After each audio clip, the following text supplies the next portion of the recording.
So hello and welcome everyone, I welcome you all to the social science 2.0। मेरा नाम है शिवम दुबे और आज हम लोग फेडरलिज्म जैसे इंपॉर्टेंट चैप्टर के सेकंड एस्पेक्ट को डिस्कशन करने वाले हैं, यानी कि टाइप्स ऑफ फेडरेशन और what makes India federal country जैसे इंटरेस्टिंग टॉपिक को आज हम लोग डिकोड करने वाले हैं।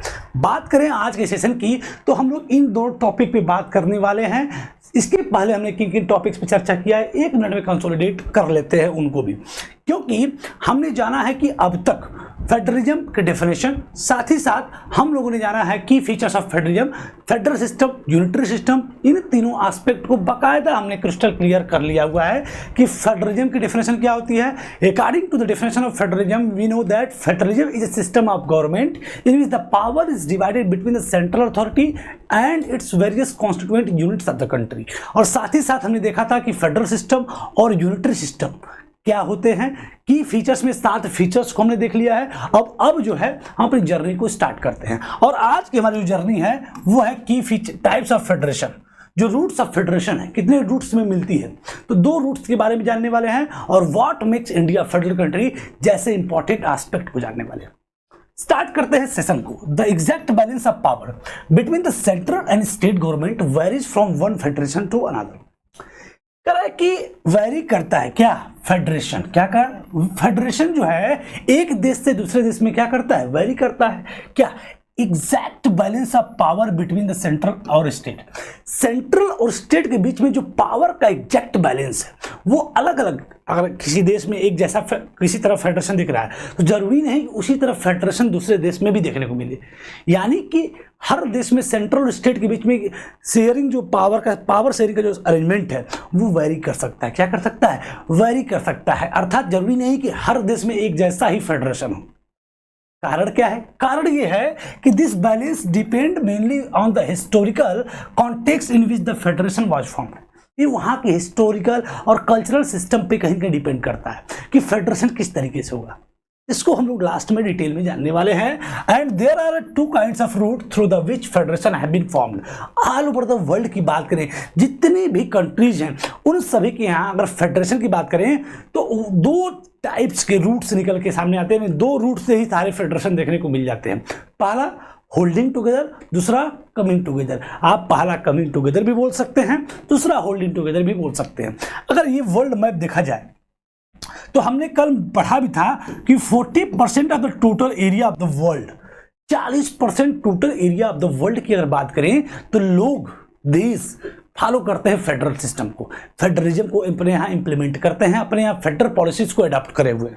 वहीं पे 60% तो बच रहे हैं। कुछ बड़े देश भी अपने यहाँ फेडरल सिस्टम को अडॉप्ट नहीं किए हुए हैं। जैसे कि आप अगर बात करें इंडिया की तो इंडिया में भले ही संवैधानिक रूप से संविधान में कहीं भी फेडरल शब्द का यूज नहीं है, लेकिन भारतीय संविधान में जो सिस्टम, जिस तरीके से पावर शेयरिंग का अरेंजमेंट है वो कहीं ना कहीं फेडरल के प्रिंसिपल पे ही आधारित है, बेस्ड है। बिल्कुल वहीं पे आप देख सकते हैं अमेरिका, ये भारत, ये जैसे अमेरिका में किस टाइप का फेडरेशन है, भारत में किस टाइप का फेडरेशन है, ये सभी एस्पेक्ट को इसी टाइप्स ऑफ फेडरेशन के अंतर्गत हम लोग जानने वाले हैं। So without any further delay differentiate करते हैं, कंपेयर एंड कंट्रास्ट करते हैं कि कमिंग टुगेदर फेडरेशन क्या होता है और होल्डिंग टुगेदर फेडरेशन क्या होता है। तो 2 रूट्स हमें निकल के सामने आ गए फेडरेशन के। तो 2 फॉर्म्स में हमें, यानी 2 टाइप्स में फेडरेशन देख सकते हैं, डिफरेंशिएट कर सकते हैं। पहला क्या है, कमिंग टुगेदर फेडरेशन। क्या है, कमिंग टुगेदर फेडरेशन। होता क्या है कमिंग टुगेदर में, नाम से स्पष्ट है, कमिंग टुगेदर।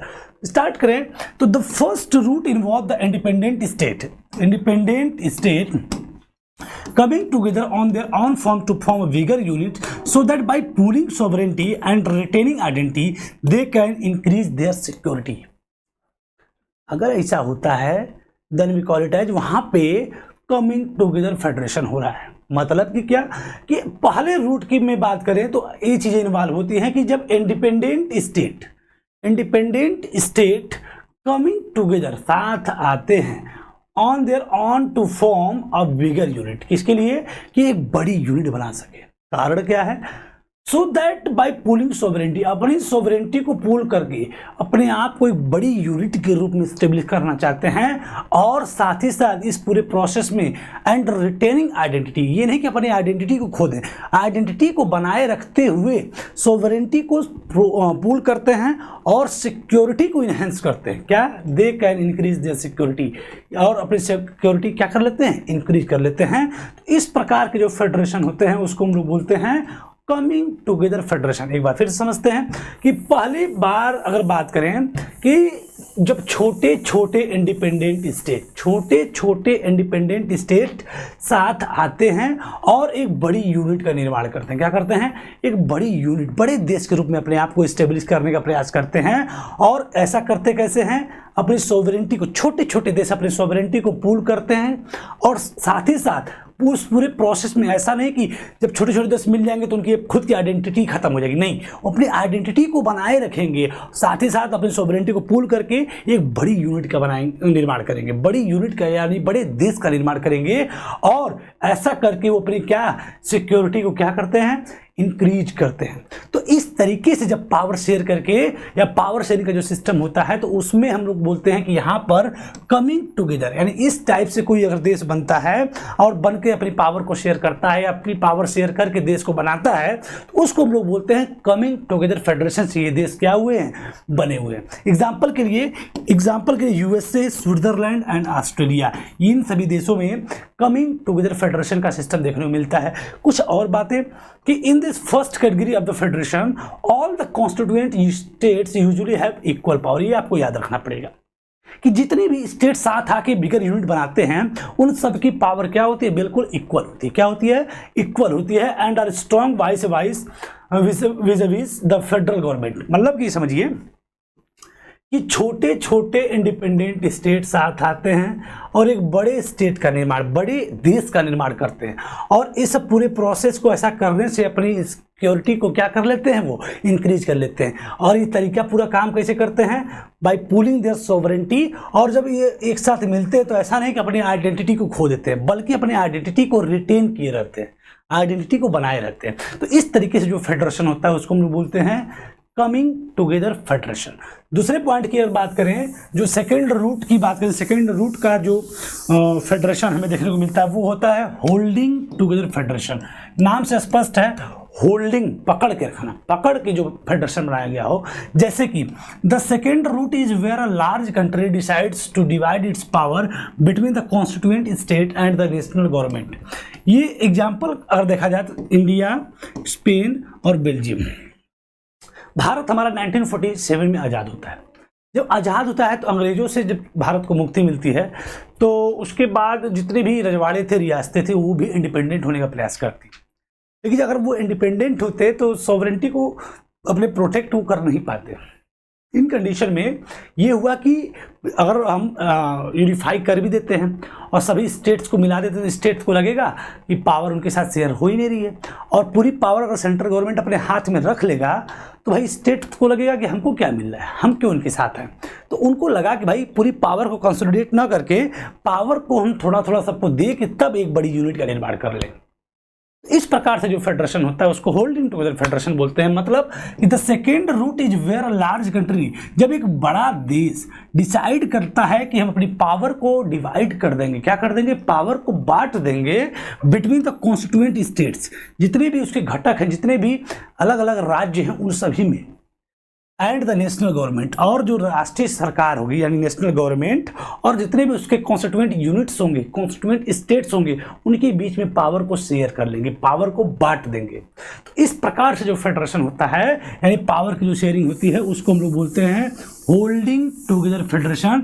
और उसका एग्जाम्पल हमें इंडिया में, स्पेन में और बेल्जियम में देखने को मिलता है। यानी कि जब एक बड़ा देश अपने सभी छोटे छोटे राज्यों को एक साथ रखने के लिए पावर को पूरे अपने पास न रख के पावर को क्या कर देता है? शेयर कर देता है, शेयर करके फेडरेशन कर लेता है। तो ऐसी टाइप ऑफ फेडरेशन को हम लोग बोलते हैं होल्डिंग टुगेदर फेडरेशन। और ये कहाँ कहाँ मिलता है देखने को? इंडिया, स्पेन एंड बेल्जियम, इन सभी देशों में होल्डिंग टुगेदर फेडरेशन देखने को मिल जाता है।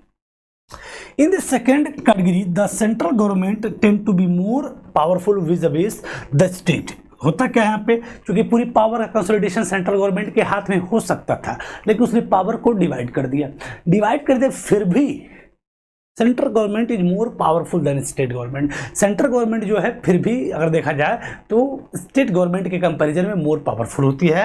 And very often different constituent units of the federation have unequal power. और जितने भी कॉन्स्टिट्यूशन, इसमें हमने देखा था कि सबकी जितने भी स्टेट्स थे वो अपनी आइडेंटिटी को रिटेन करते हैं और पावर सबकी क्या रहती है, इक्वल रहती है।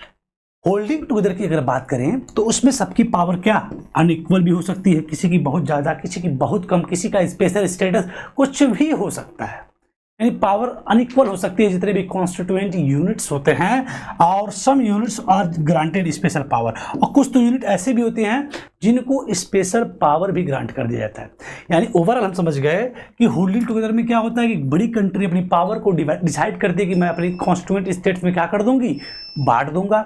और दूसरी चीज कि इस तरीके से करके मैं फेडरेशन कर लूंगा। ये हमें यहाँ देखने को मिल जाता है।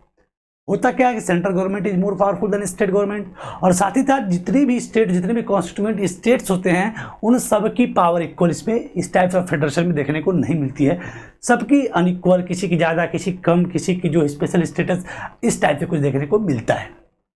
जैसे कि इसमें आपका एक कॉन्सेप्ट है यूनियन टेरिटरीज का। क्या है? यूनियन टेरिटरीज का भी कॉन्सेप्ट है जो मैं आपको बता देता हूँ, ओरली समझ लीजिए। यूनियन टेरिटरीज किसे कहते हैं? संघ शासित प्रदेश। तो ऐसे टेरिटरीज जो इतने छोटे होते हैं कि उनको हम स्टेट का दर्जा नहीं दे सकते, और इतने डाइवर्स होते हैं कि उनको हम किसी के साथ मर्ज भी नहीं कर सकते। तो ऐसे कंडीशन में एक और स्पेशल व्यवस्था बनाई गई, जैसे यूनियन टेरिटरीज। क्या बोलते हैं उसको? Union territories. और इस पे सीधा कंट्रोल किसका होता है? सेंट्रल गवर्नमेंट का। किसका होता है? सेंट्रल गवर्नमेंट का। किसका होता है? सेंट्रल गवर्नमेंट का। तो ये चीज़ें हमें देखने को मिलती है। अर्थात हम समझ चुके हैं कि जितने भी कॉन्स्टिट्यूएंट यूनिट्स होते हैं होल्डिंग टुगेदर फेडरेशन में, इनकी पावर क्या होती है? अनइक्वल होती है। क्या होती है? अनइक्वल होती है।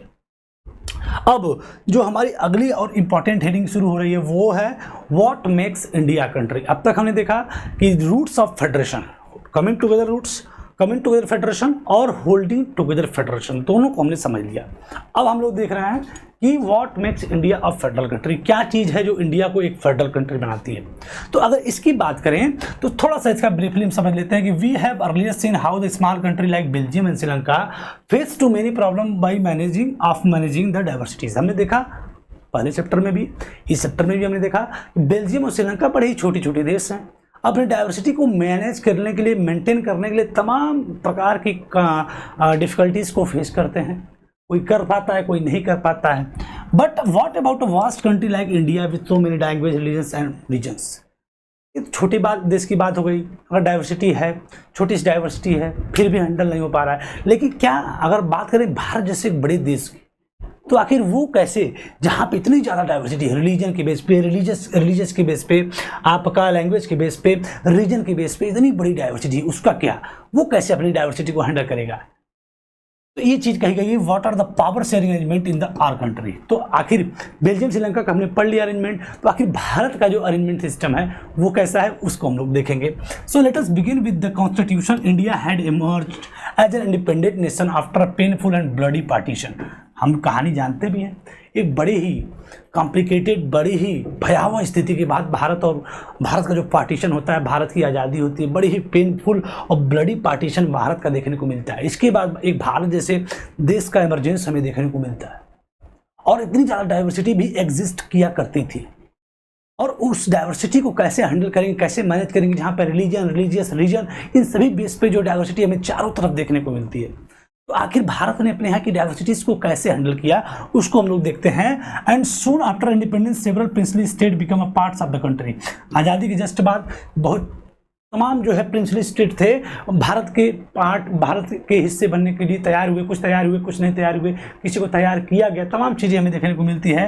तो constitution declare India as a union of state, और फाइनली कॉन्स्टिट्यूशन ने इंडिया को यूनियन ऑफ स्टेट का दर्जा दिया। यूनियन ऑफ स्टेट, आर्टिकल 1 में कहा भी गया India is A union of state.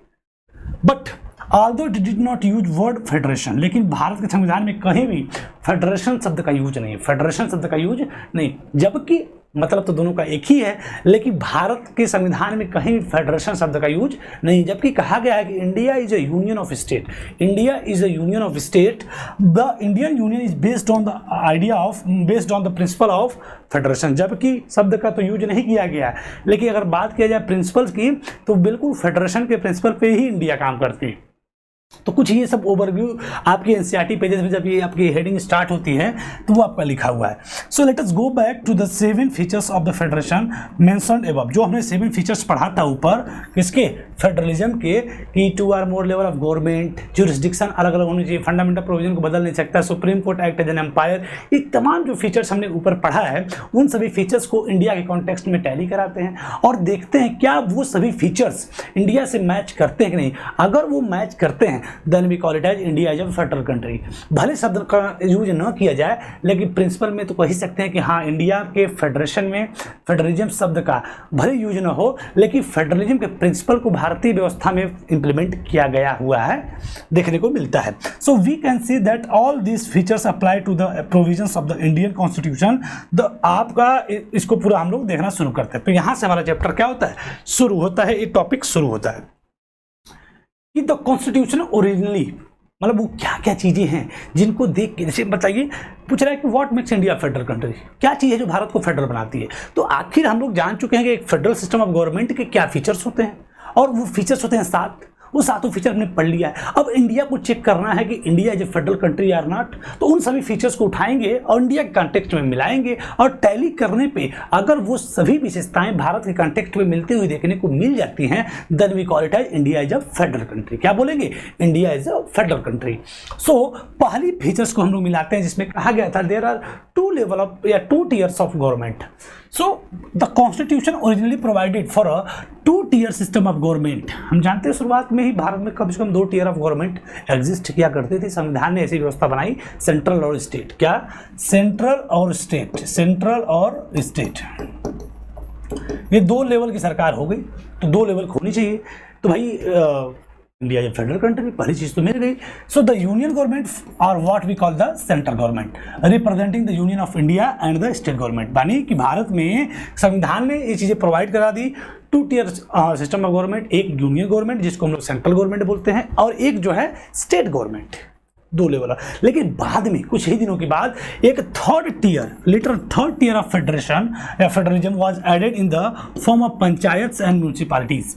एक 3rd लेवल ऑफ गवर्नमेंट जो कि लोकल गवर्नमेंट के फॉर्म में, जिसको हम लोग पंचायत्स एंड म्यूनिसिपैलिटी भी बोलते हैं, इसके रूप में 3rd tier of 3rd level of government भी इमर्ज हो जाती है। यानी कि उसने बोला था कि कम से कम 2 या 2 से अधिक, कम से कम 2 लेवल की गवर्नमेंट होनी चाहिए। अगर आपको कहना है कि I am a federal country, अगर आपको कहना है कि आप एक फेडरल कंट्री हैं तो आपके यहाँ कम से कम 2 लेवल की गवर्नमेंट होनी चाहिए। और यहाँ पे इंडिया कॉन्टेक्स्ट में 2 तो थी ही, बाद में एक और 3rd tier of government as in the form of local government वो भी ऐड हो जाती है। यानी कि भारतीय व्यवस्था में 3 लेवल की सरकार देखने को मिल जाती है। तो पहली जो फीचर्स है इंडिया कॉन्टेक्स्ट में मैच कर जाता है।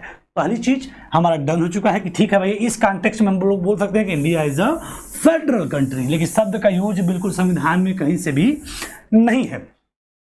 सेकेंड एस्पेक्ट से आपके क्वेश्चन बनते हैं। सेकेंड एस्पेक्ट को आपको और अच्छे से समझना है और अच्छे से आपको देखते हुए चलना है कि as in many federation these different years enjoy separate jurisdiction. हम लोग जानते हैं कि दूसरे पॉइंट में क्या कहा था, different years of government govern the same citizens but their jurisdictions are अलग अलग। यानी कि डिफरेंट ईयर्स ऑफ गवर्नमेंट के जो गवर्नमेंट है, चाहे सेंट्रल हो चाहे स्टेट हो, एक ही नागरिक को शासित करेंगे, लेकिन सबके ज्यूरिसडिक्शन जो एरिया ऑफ कंट्रोल है वो अलग अलग होंगे। यानी अलग अलग मुद्दों पे, किसी मुद्दों पे सेंट्रल गवर्नमेंट सब गवर्न करेगी, किसी मुद्दे पे लोकल क्या बोलते हैं स्टेट गवर्नमेंट गवर्न करेगी। ये चीज़ें संविधान में क्लियरली स्पेसिफाइड है। अब उसी बात को हम लोग इंडिया कॉन्टेक्स्ट में मिलाते हैं। क्या कहा गया कि as in any federation this different years enjoy separate jurisdiction. The Constitution clearly provided a threefold distribution of legislative power between the union government and state government. Jurisdiction को परिभाषित करने वाला पॉइंट आ चुका है कि भारतीय संविधान ने 3-fold डिस्ट्रीब्यूशन सिस्टम लाया है। 3-fold distribution system of legislative power, यानी कानून बनाने की शक्ति की बात करें तो वो कैसे क्लियरली स्पेसिफाइड है कि किन किन मुद्दों पे सेंट्रल गवर्नमेंट यानी पहला लेवल ऑफ गवर्नमेंट सरकार कानून बनाएगी, किन किन मुद्दों पे सेकंड लेवल ऑफ गवर्नमेंट कानून बनाएगी, यानी स्टेट गवर्नमेंट किन किन मुद्दों पे कानून बनाएगी। ये बात हमारे भारतीय संविधान में भी क्लियरली स्पेसिफाइड है। इसके आधार पे 3-fold डिस्ट्रीब्यूशन सिस्टम को बना दिया गया है और इस 3-fold डिस्ट्रीब्यूशन सिस्टम को बोला गया है यूनियन लिस्ट, पहले को, दूसरे को स्टेट लिस्ट और तीसरे को कंकरेंट लिस्ट। यानी कि 3-fold डिस्ट्रीब्यूशन सिस्टम भारतीय व्यवस्था में बना दिया गया कि किन किन मुद्दों पे यूनियन गवर्नमेंट कानून बनाएगी, किन किन मुद्दों पे स्टेट गवर्नमेंट कानून बनाएगी और किन किन मुद्दों पे दोनों मिलकर कानून बनाएंगे। सो स्टार्ट थोड़ा सा इसके बारे में भी देख लेते हैं कि 3-fold डिस्ट्रीब्यूशन सिस्टम क्या है।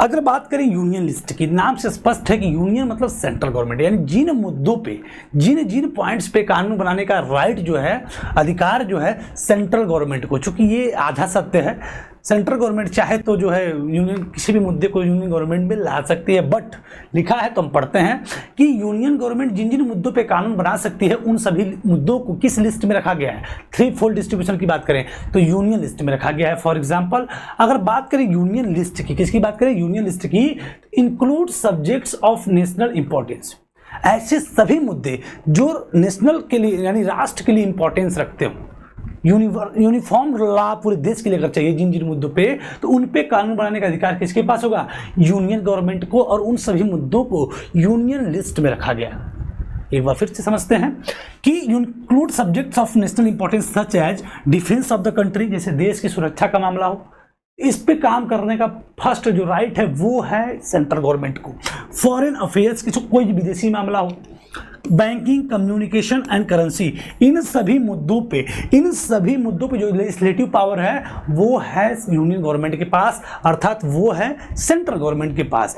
दे are included in this list because we need a uniform policy on this matter throughout the country. हम जानते हैं इन सभी मुद्दों को, चाहे डिफेंस का मुद्दा हो, चाहे फॉरेन अफेयर्स का मुद्दा हो, चाहे बैंकिंग का मुद्दा हो, चाहे कम्युनिकेशन का मुद्दा हो, चाहे करेंसी का मुद्दा हो, इसको सिर्फ रेगुलेट करेगी, इस पे कानून बनाएगी सेंट्रल गवर्नमेंट ही, बिकॉज क्योंकि इन सभी मुद्दों पे एक यूनिफॉर्म लॉ की हमें रिक्वायरमेंट है, मतलब एक ऐसा नियम जो पूरे देश के लिए एक जैसा हो।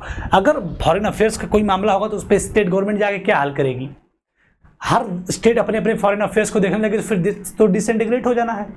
तो इसलिए इन सभी मुद्दों पे सेंट्रल गवर्नमेंट ही काम करती है, कानून बनाती है। So the union government alone can make laws relating to the subject mention in the union list. तो जितने भी मुद्दे यूनियन लिस्ट में कहे गए हैं उन सभी पे कानून बनाने का सिर्फ और सिर्फ अधिकार, राइट्स, पावर किसके पास है, सेंट्रल गवर्नमेंट को। और यानी कि हम देख पा रहे हैं कि यूनियन लिस्ट के माध्यम से ज्यूरिसडिक्शन स्पेसिफाइड हो गया सेंट्रल गवर्नमेंट का कि किन किन मुद्दों पे सेंट्रल गवर्नमेंट कानून बना सकती है। सेकेंड पॉइंट की बात करें, स्टेट लिस्ट, नाम से स्पष्ट है कि इस पे कानून सिर्फ बनाने का लेजिस्लेटिव पावर किसके पास होगा, स्टेट गवर्नमेंट के पास होगा। So the content subject to the state and local importance such as the police, trade, commerce, agriculture and irrigation, इन सभी मुद्दों पे कानून कौन बनाएगा, स्टेट गवर्नमेंट। और इसलिए इन सभी सब्जेक्ट्स को इंक्लूड रखा गया है किसमें, स्टेट लिस्ट में। सो इस पे state government alone can make laws relating to the subject mentioned in the state list. So इसलिए स्टेट लिस्ट में जिन जिन मुद्दों को रखा गया है उस पर सिर्फ और सिर्फ कानून कौन बना सकती है, स्टेट गवर्नमेंट। कौन बना सकती है, स्टेट गवर्नमेंट। और मुद्दे कौन कौन से हैं, police, trade, commerce, agriculture and irrigation. तो इसीलिए इन सभी मुद्दों को रखा गया है स्टेट लिस्ट में। And the third last point is that concurrent list, जिसको हम लोग बोलते हैं समवर्ती सूची। क्या बोलते हैं, समवर्ती सूची। समवर्ती सूची की अगर बात करें तो included subjects of common interest to both the union government as well as the state government. ऐसे मुद्दे जिसपे दोनों के इंटरेस्ट इंक्लूड हो, स्टेट के भी सेंट्रल के भी। इसीलिए इस ऐसे मुद्दे जिन पे दोनों के इंटरेस्ट शामिल हैं तो दोनों मिल के कानून बनाते हैं और इसको रखा गया है कंकरेंट लिस्ट में। फॉर एग्जांपल जैसे मुद्दे हो गए एजुकेशन का। एजुकेशन एक ऐसा मुद्दा है जिसपे सिर्फ हर स्टेट अपने अपने एजुकेशन को अगर मैनेज कर लेगा तो देश में हो सकता है उस राज्य में उस राज्य के बारे में कुछ और पढ़ाया जाए, देश के बारे में, उसमें कुछ और देश के बारे में पढ़ाया जाए, उसमें कुछ और देश के बारे में पढ़ाया जाए। इससे भी देश की एक अंदर ही एक अलग छवि बन सकती है। सो एजुकेशन एक ऐसा मुद्दा है जिसपे स्टेट और सेंट्रल दोनों मिल के कानून बनाते हैं। फॉरेस्ट हो गया, जंगल की कोई व्यवस्था हो गई, जैसे जंगल कोई स्टेट कहेगा कि मेरा जंगल मैं काटना चाहता हूँ, मैं काट दे रहा हूँ, इससे सिर्फ वही स्टेट नहीं प्रभावित होगा, अगल बगल के स्टेट्स भी प्रभावित होंगे, देश में ही पोल्यूशन का रेट बढ़ेगा। सो फॉरेस्ट पे जैसे कोई कानून लाना है तो सेंट्रल स्टेट दोनों का कोऑपरेशन कोलैबोरेशन दोनों का एग्रीमेंट होना चाहिए। तो इस पे कोई कानून बनाना है तो दोनों मिल के बनाएंगे। And trade unions, marriage, adoption, succession, ऐसे सभी मुद्दे जिन पे दोनों मिल के कानून बनाते हैं, उन सभी मुद्दों को किस लिस्ट में रखा गया है?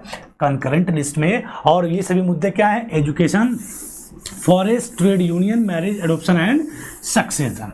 Both the union as well as the state can make laws on the subject mentioned in this list.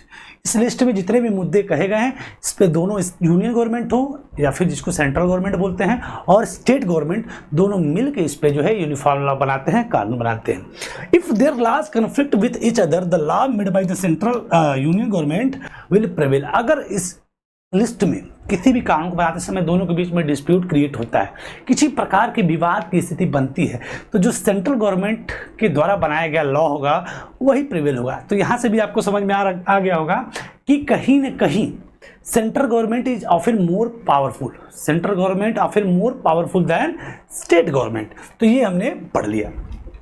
अगली पॉइंट की बात करें तो कुछ ऐसे भी मुद्दे थे, जिन मुद्दों की अगर बात किया जाए तो कुछ ऐसे मुद्दे थे जो संविधान, जैसे इन तीनों लिस्ट के बनने के बाद ऐसे इश्यूज प्रॉब्लम्स क्रिएट हुए, तो उनका क्या, तो उनको रखा गया रेसिडरी सब्जेक्ट में। किस में रखा गया?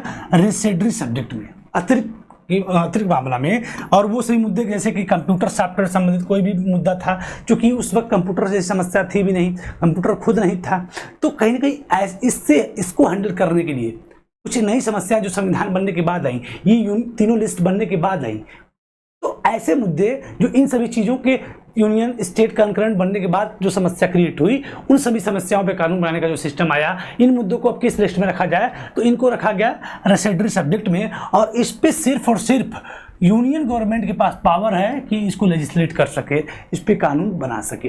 तो ये हमने देख लिया कंप्लीट, सबके अपने अपने ज्यूरिसडिक्शन। अब अगले तीसरे पॉइंट की बात करें कि फेडरलिज्म की प्रैक्टिस हो रही है भारत में। कैसे? भारत में किस टाइप का फेडरेशन प्रैक्टिस होता है? तो होल्डिंग टुगेदर। क्या होता है?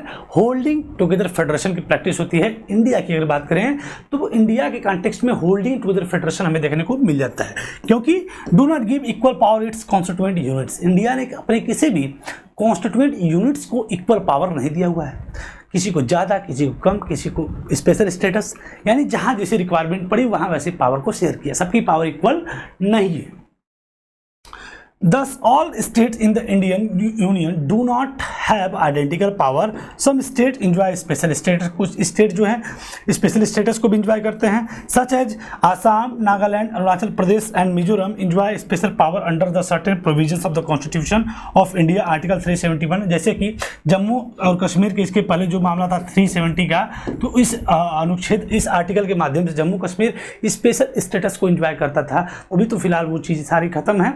वही पे अभी बात करें जैसे कि नागालैंड हो गया, आसाम हो गया, आपका जो है अरुणाचल प्रदेश हो गया, मिजोरम हो गया, ये सभी आर्टिकल 371 के अंतर्गत अपने जो है स्पेशल स्टेटस को आज भी इंजॉय करते हैं। सोशल एंड हिस्टोरिकल जो इनकी सर्कमस्टांसेस है उसको लेके इनको ये स्टेटस दिया गया है आर्टिकल 371 के अंतर्गत। अर्थात ये चीज़ें बताने का प्रयास ये कर रहा है कि देखो फेडरेशन तो हुआ है, होल्डिंग टुगेदर फेडरेशन है, और होल्डिंग टुगेदर फेडरेशन है तो पावर अनइक्वल डिस्ट्रीब्यूटेड होगी, तो अनइक्वल डिस्ट्रीब्यूटेड है। साथ ही साथ एक चीज़ और जो मैंने भी जस्ट बताया था कि there are some units of the Indian union which enjoy very little power.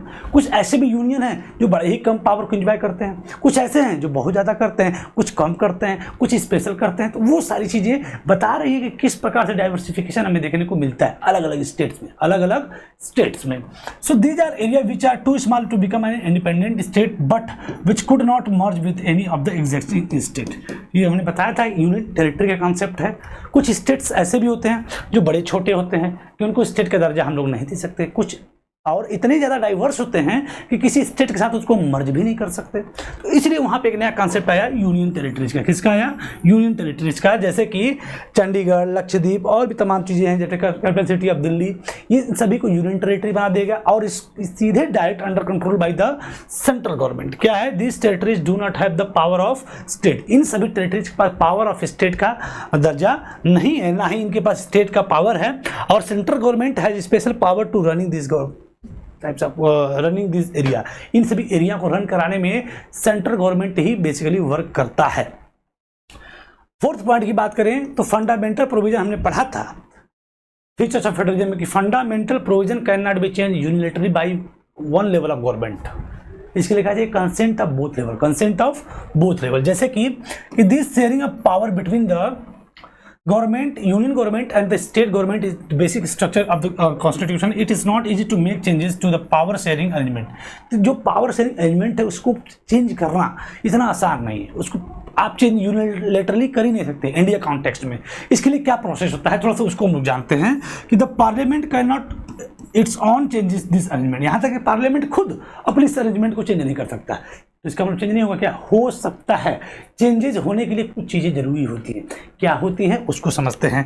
If any change is required it has to be first passed by the both the house of parliament. अगर कोई requirement है changes की तो both parliament के दोनों house, कौन कौन से? अपर हाउस और लोअर हाउस, लोकसभा और राज्यसभा, दोनों में इसको रेटिफाई कराना पड़ेगा, दोनों तरफ पास होना पड़ेगा।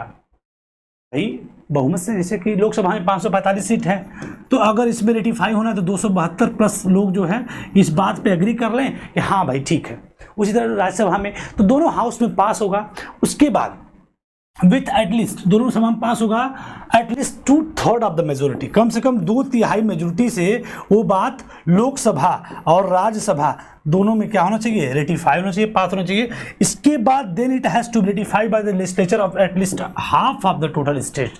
और इसके बाद पूरी स्टेट्स का टोटल अगर 28 स्टेट हैं वर्तमान में तो हाफ ऑफ द स्टेट यानी 14 से 15 स्टेट इस बात पे एग्री करनी चाहिए कि हाँ भाई इस प्रोविजन को बदल दो, तब जाके पावर शेयरिंग अरेंजमेंट को आप किसी तरीके से बदल सकते हैं। नहीं तो it is not any types of possibility that a unilateral या फिर कोई one level of government can change any types of fundamental provision unilaterally.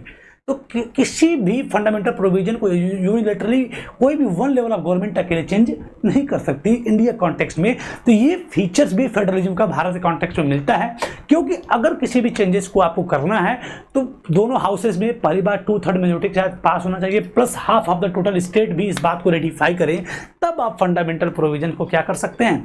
Change कर सकते हैं। तो ये भी हमारा जो है इंडियन कॉन्टेक्स्ट में मिलता हुआ देखने को मिल जाता है। पांचवें पॉइंट की बात करें, पांचवा फीचर जो what makes India federal country, जो इंडिया को फेडरल कंट्री बनाता है। So judiciary play an important role in overseeing the implementation of constitutional provision and procedure. जितने भी कॉन्स्टिट्यूशनल प्रोविजंस और प्रोसीजर्स होते हैं उसको कहीं ना कहीं जुडिशरी के अंडर कंट्रोल ही, जुडिशरी ही तो उसको जो है ओवरसी करती है, देखती है, कंप्लीट करती है। और साथ ही साथ कि किसी प्रकार कोई डिस्प्यूट अगर क्रिएट होता है डिवीजन ऑफ पावर में तो हाई कोर्ट और सुप्रीम कोर्ट क्या करती है?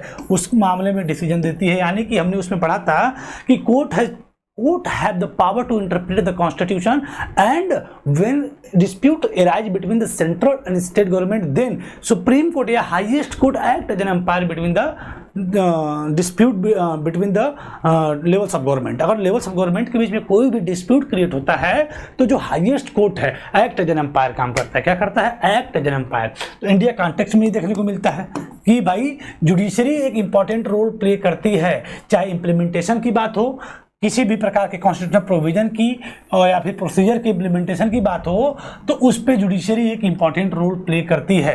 और अगर कोई डिस्प्यूट भी क्रिएट होता है डिवीजन ऑफ पावर करते समय तो हाई कोर्ट और सुप्रीम कोर्ट उस पर एक अपना जो है डिसीजन क्या करते हैं? देते हैं। यानी कि जुडिशरी इंडिया के कॉन्टेक्स्ट में एक इंपॉर्टेंट रोल प्ले करती है। और लास्ट पॉइंट की बात करें तो the union and state government have the power to raise resource by laying taxes in order to carry on the government and the responsibility assign to each of them. हम जानते हैं कि resources, last point हमने पढ़ा था इस point में कि भाई रिसोर्सेज भी क्लियरली स्पेसिफाइड है कौन कितना टैक्स ले सकता है। तो भाई अपनी फाइनेंशियल ऑटोनॉमी मेंटेन करनी है सेंट्रल और स्टेट को या डिफरेंट टीयर्स ऑफ गवर्नमेंट को, तो पैसा चाहिए। पैसा कहाँ से आएगा? टैक्स से। अब वो टैक्स में कौन कौन कितना टैक्स ले सकता है ये भी बात क्लियरली स्पेसिफाइड है। तो वही बात इसमें कर रहा है कि the union and state government have the power. Union और स्टेट यानी ये डिफरेंट ईयर्स ऑफ गवर्नमेंट के पास ये पावर होती है कि अपने रिसोर्स को क्या कर सके, वो रेज कर सके बाय लेइंग टैक्सेस। किसके थ्रू? टैक्स के through, in order to carry on the government and the responsibility assign to each of them. जो जो गवर्नमेंट की रिस्पॉन्सिबिलिटी असाइंड की हुई थी उसको फॉलो कर, उसको इम्प्लीमेंट कराने के लिए, उसको चलाने के लिए भाई पैसा चाहिए। अब पैसा चाहिए तो उस पैसे को अपने जनरेट कर सकते हैं बाई द लेइंग टैक्सेस, और अपने रिसोर्स को भी क्या कर सकते हैं, वो जनरेट कर सकते हैं। इसके लिए यूनियन और स्टेट दोनों क्या है? इंडिपेंडेंट है। तो वही कह रहा है कि यूनियन और state government have the power, दोनों के पास पावर होती है कि अपने रिसोर्स को रेज कर सकते हैं टैक्सेस के माध्यम से, in order to carry on the government and the responsibility. जो गवर्नमेंट के माध्यम से जो जो उनको रिस्पॉन्सिबिलिटीज़, जो जो चीज़ें उनको असाइंड की हुई हैं उनको चलाना है, तो ये पैसा चाहिए। उस पैसे को आप जो है टैक्स के माध्यम से ही तो पाएंगे, और उस टैक्सेस को जनरेट करने के लिए यूनियन और सेंट्रल, और यूनियन और स्टेट गवर्नमेंट दोनों क्या हैं? इंडिपेंडेंट हैं। क्या हैं? इंडिपेंडेंट। उनके पास पावर है कि अपने रिसोर्स को जनरेट कर सकते हैं। क्या कर सकते हैं? जनरेट कर सकते हैं। और साथ ही साथ ये भी क्लियरली स्पेसिफाइड है कि कौन कितना कहाँ से टैक्स ले सकता है, इस पर भी कोई दिक्कत नहीं है। तो हमने देखा कि आपके टोटल टाइप्स ऑफ फेडरेशन के बारे में, टाइप्स ऑफ फेडरेशन की बात करें तो हमने देखा पहला कमिंग टुगेदर फेडरेशन, और फिर हमने देखा होल्डिंग टुगेदर फेडरेशन। और होल्डिंग टुगेदर, कमिंग टुगेदर दोनों को हमने देखा और समझ लिया कि अगर छोटे छोटे स्टेट साथ आते हैं और बड़ी यूनिट का निर्माण करते हैं तो ऐसे टाइप्स ऑफ फेडरेशन को हम लोग बोलते हैं कमिंग टुगेदर, जो कि हमें यूएसए, स्विट्जरलैंड और ऑस्ट्रेलिया में देखने को मिलता है। वहीं पे होल्डिंग टुगेदर फेडरेशन की बात करें तो जब एक बड़ा स्टेट्स अपने पावर को क्या करे, फेडरलिज्म मतलब अपनी पूरी व्यवस्था को रिटेन करने के लिए, मेंटेन रखने के लिए पावर को अपने कॉन्स्टिट्यूएंट यूनिट्स में क्या कर दे, शेयर कर दे। क्या कर दे? शेयर कर दे, और ऐसे फेडरेशन कर ले, तो इस टाइप्स ऑफ फेडरेशन को हम लोग बोलते हैं होल्डिंग टुगेदर फेडरेशन। अपनी पावर को शेयर करके सभी स्टेट्स को एक साथ रखे रहे, तो इस टाइप्स ऑफ फेडरेशन को हम लोग बोलते हैं होल्डिंग टुगेदर फेडरेशन। जैसे इंडिया, स्पेन और बेल्जियम, इंडिया, स्पेन और बेल्जियम। फिर हमने देखा कि what makes India a federal country, what makes India a federal country, India a federal country. तो हमने जानते हैं कि भाई फेडरल अगर भारत को बनना है तो फेडरलिज्म की जो प्रैक्टिस होती है उसको तो हम आगे पढ़ेंगे, लेकिन जो फेडरलिज्म के प्रिंसिपल्स हैं वो भारतीय व्यवस्था में इंप्लीमेंटेड होते हुए हमें देखने को मिलते हैं कि नहीं।